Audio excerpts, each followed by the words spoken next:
Geriye dön. Geriye dön. Olmadı bile. Ne bakırsan əskər, ne borcu bakırsan. Yoksa hoşuma gelmir. Nasıl sözün var? İcazə olar. Olmaz bile, sen bu hərbi hissədə heç kimsən. Sen bile bu hərbi hissədən paslet adamsan. Bakıl əskər. Ne de əskər? Çavuş komanda verəndə almırsan. Şifsənə sen o kadar. Sen kimilərini çok... Salayım aşağı bile. Bunun hərəkətinə bax, şibələ. Sen kimilərini çok çürütmüşəm mən buralarda. Nəli? Belki vurmaq istəyirsən. Səndə o var. Səndə çox əskər. It was at this moment that he knew. He fucked up. На, сука,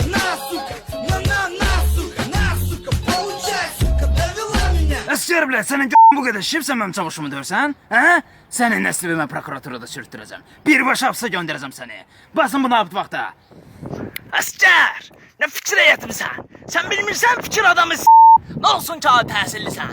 Sen bilirsən bu ne silahdır? Bu silahla mən nələr eləmişəm əskər? Əskər nə inirsən? Əskər heyəti, kişi olun.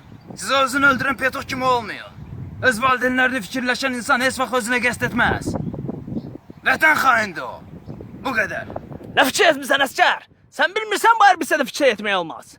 Burada ancaq vətənə xidmət eləmək lazımdır. Başa düşdün mən əskər? Bəli cənab çavuş. Davay indi götür süpürgəni get bölüyün qabağını süpür. Cəld şəkildə.